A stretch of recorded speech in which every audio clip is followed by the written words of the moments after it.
Surprised every time. But here we go. We are seeing him once again, spawning in the bottom left-hand corner of Blackburn ALE. He just took down the best in Argentina, and now he's up against the Brazilian himself. But here in the bottom left is the CranKy Duckling, the Peruvian Zerg. It is Ryu. And spawning in the bottom right-hand corner for the very first time, debuting here on the CranKy Ducklings, it's the Brazilian Protoss player representing Amantes de StarCraft. It is Sefirofe. It's such an awkward name for me to say. Sefirofe? Sefirofe? I assume because it's Brazilian, it's Portuguese. But I just keep wanting to say Sephiroth. Like I just want to say it. My brain. Alas, unfortunately, it's not a Terran, it's a Protoss instead. Feels bad, man. I don't think we're gonna cast a single Terran today. The only Terran left in the tournament is Kamikaze. So give your energy to Kamikaze to make sure he doesn't kill himself and he's able to take down the Zerg Lord. Bit of an uphill battle. Oh no, as I say that, we just got the results in. The Zerg Lord moves on to face Paco Mike in the lower semis. Feels bad, man, feels bad. Took a game though, took a game. I'm very impressed with our Brazilian players. Both Kamikaze and as well as Allison took games off of the Zerg Lord. I'm impressed, legitimately impressed. As you see the game going underway here, now my eyes are on Sephiroth. You know, what is he going to be up to here?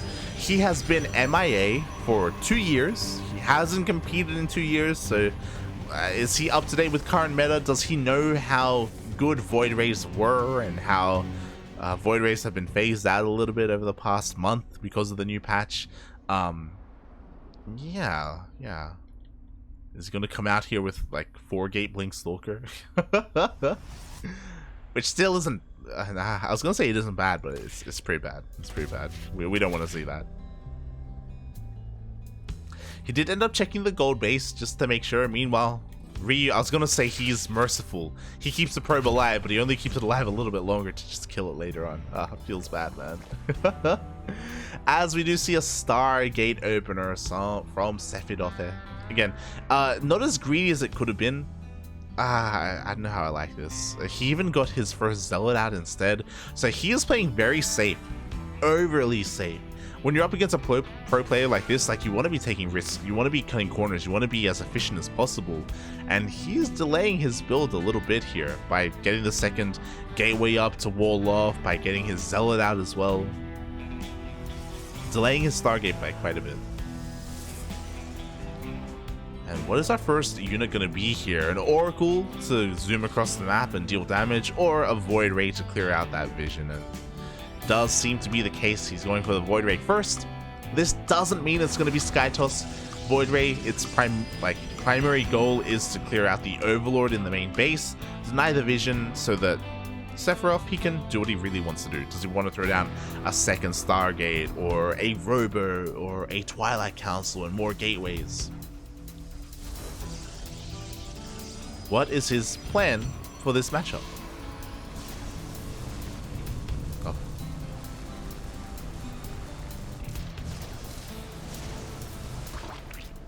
Oh, meanwhile, Darking just sent me a clip.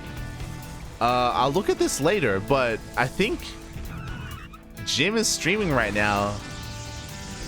Do we have a name reveal? Oh, juicy. Okay.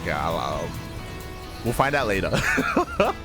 I'll get all the gossip from Darking later. We'll get all the goss, all the latest. Meanwhile, it does seem to be Skytoss. We do have +1 range on the way. We don't have a second Stargate though, which is a little bit odd. A little bit, not gonna lie. As we still only see that one Stargate producing, see a faster third instead. So Sephiroth being a little bit greedy here. And something that's interesting from the side of Ryu is that he's going for a Bane Nest. You don't see this too often. You typically only see this if we have like +1 melee on the way or something like that. But because of that, Ryu may be looking to have some fun and just push out across the map and just take out the third. With Lings, Roaches, and Banes. But maybe I'm getting ahead of myself because I said Roaches when we don't even have a Roach Warren. +1 range here will only help Queens, which is honestly a pretty good thing. Queens are very good anti-air, and we're going to be relying on Queens here to take down the Void Rays. So, yeah. Oh my god. And not just Queens, it looks like Ryu is going to be looking to hit a timing with Hydras. Looking at the vision, Ryu still hasn't confirmed anything. He is about to dive into the main base, and he will run into the Stargate, the second Stargate, I should say. Creep tumor is under. Second Void Ray reveals itself, and yeah, Ryu, he just confirms, okay, you're going Mass Void Ray. What's interesting is that we do have a Robo, so is this for Robotics Bay? Are we going to see Void Ray Disruptor? Again, Disruptors can be a great kind of supportive unit, and yeah, that's exactly what we see. Unfortunately, the Robotics Bay is thrown down in vision of the Overseer, so Ryu knows about this. And because of that, we may see his push delayed just to get Vipers out. We already have an Infestation Pit on the way. Hydra Viper just shuts this down completely. Hydras take down Void Rays. Vipers just yoink the Disruptors. They can work quite well together.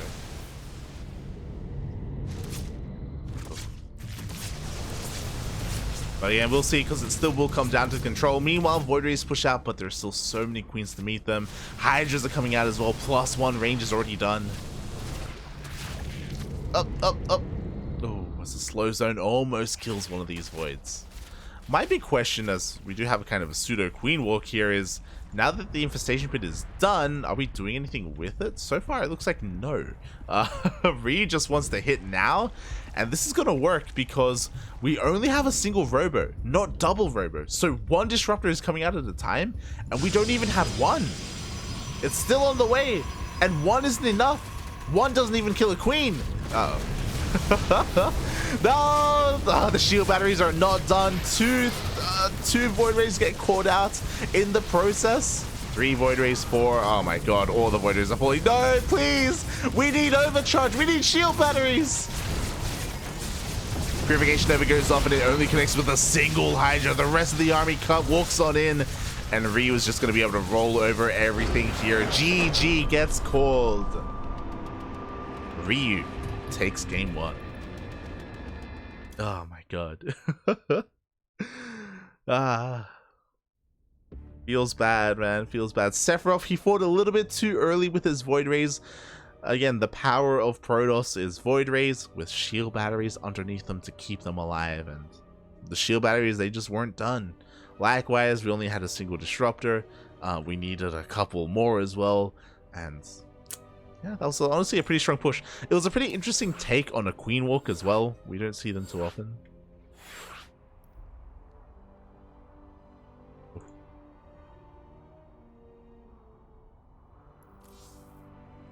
Just let him know. Score as soon as Cosmos joins. Cosmos, please.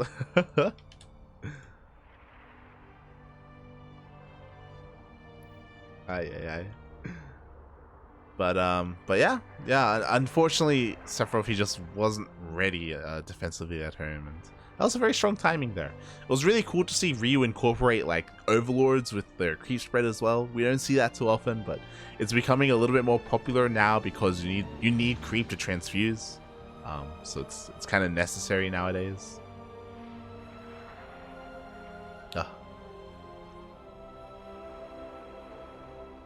And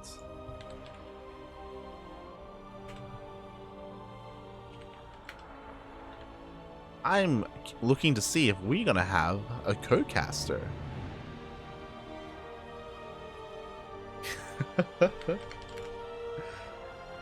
Looks like we will, but not for this series. Not for this series. We'll see him soon. We'll see him soon. He needs a little bit of time to prepare himself. Meanwhile, we're gonna be waiting a little bit. Cosmos is AFK. God damn it, Cosmos. Ah.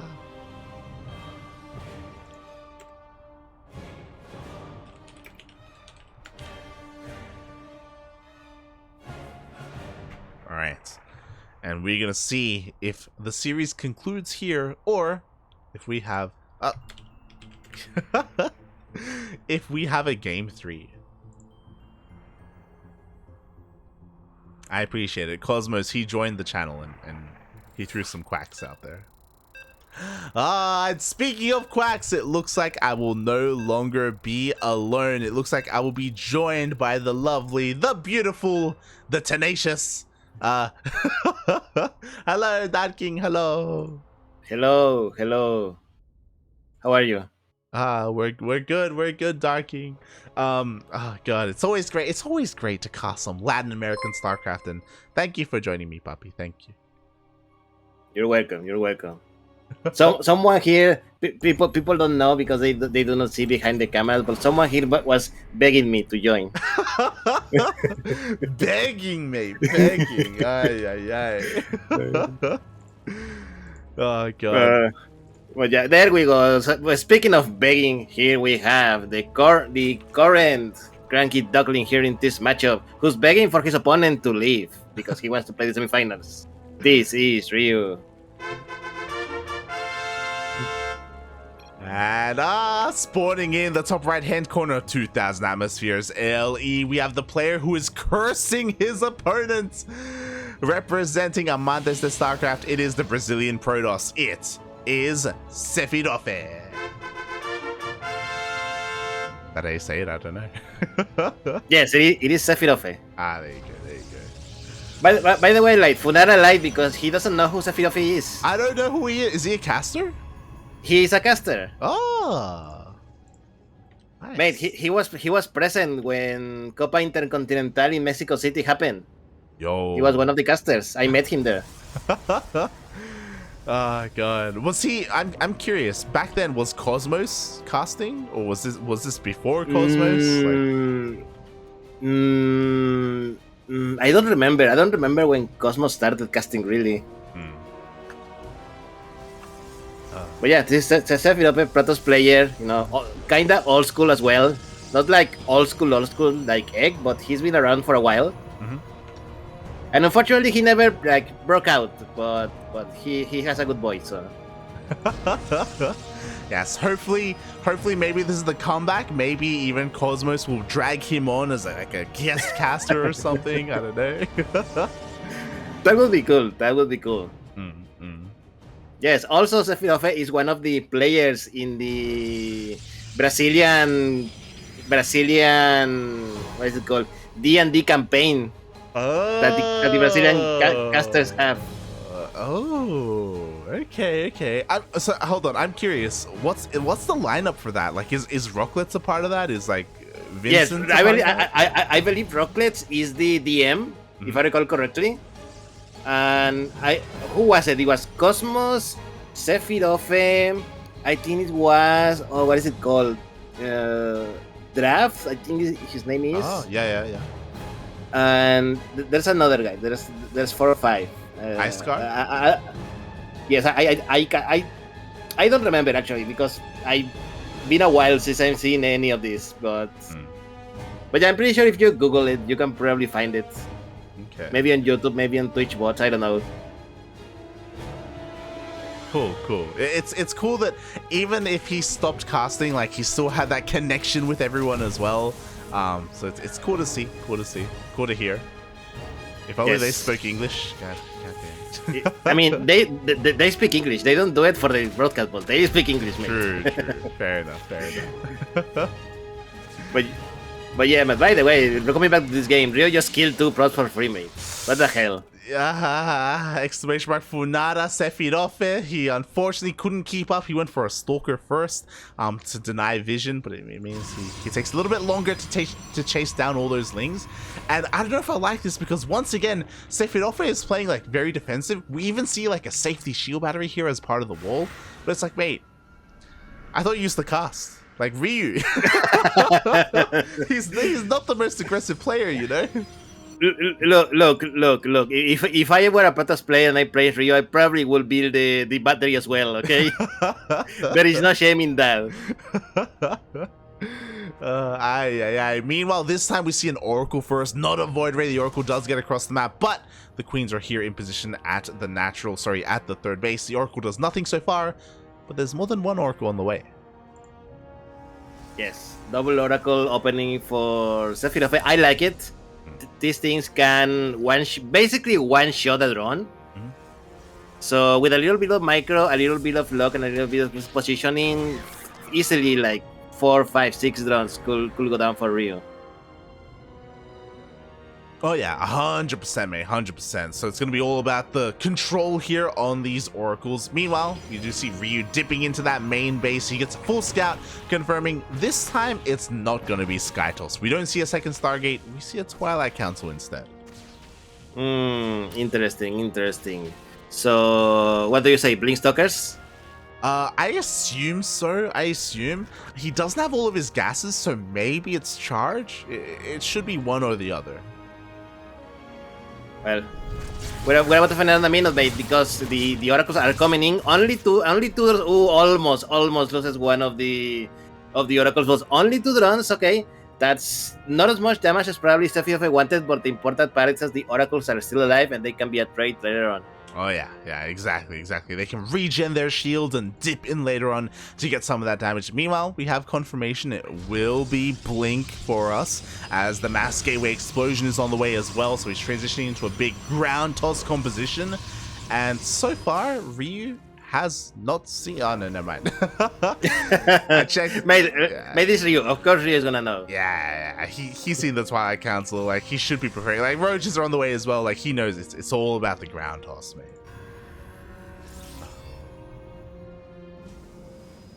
Yeah, look, I believe I have told you before that PvC is my least favorite matchup in StarCraft.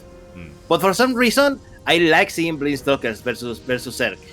It's like a very zen experience to watch, mate. Oh yeah. It's similar to like Marines and splitting, right? Like you can see a lot of control, you can see a lot of micro there as well. I know it's not at the best time for you, but have you been tuning into GSL these past couple of weeks? Of course not. I mean, I should see the bot because I've been told that there have been some fantastic games these past couple of weeks. Mate, ex-CJ Hero is back, and he is looking better than ever. We see him in ESL Open Cup Asia as well, and he's been making a lot of ground toss styles work. Like, it's really cool to see him like bring back Blink Stalkers like in a really big way. See, mate. Protoss was always broken. We were missing the players. Exactly, mate. Exactly. Protoss would have been winning everything if their players were just better, you know? You know, speaking of being better, Sefirofe, here we go with his first big push with the Stalkers. Let's see how good his Blink Micro is, and so far, it's not good. And oh my god, he just lost the War Prism, and with this, mate, this push is basically over. Sefirofe needs to go on return. Yeah, exactly. He just shuts this down. There were a couple of stasis traps behind this army, but for the most part, they didn't really impact the game too much. We do have a couple more defensively, so I do think he can hold on to this third base, but losing that War Prism was brutal. Yeah, definitely brutal. That War Prism should have been put a little more behind the army. That's so exposed, and Ryu just took advantage of that, and there we go, 1-2 snipe. Exactly.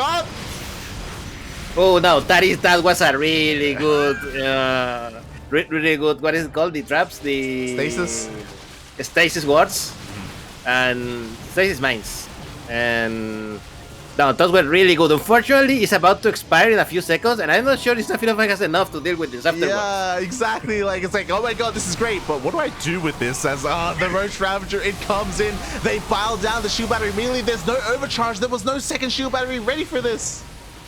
Yeah, no second shield battery. All the buildings went straight into the zealots and melted, and there we go. GG, and Ryu advances to the semifinals. GG, well played. Congratulations, Ryu. He does move on, advance on, and he's going to be facing another Zerg player in those semis.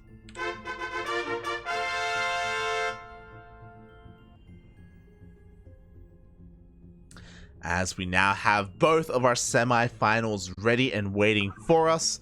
And I believe we're going to go to the lower semis first, right? Correct.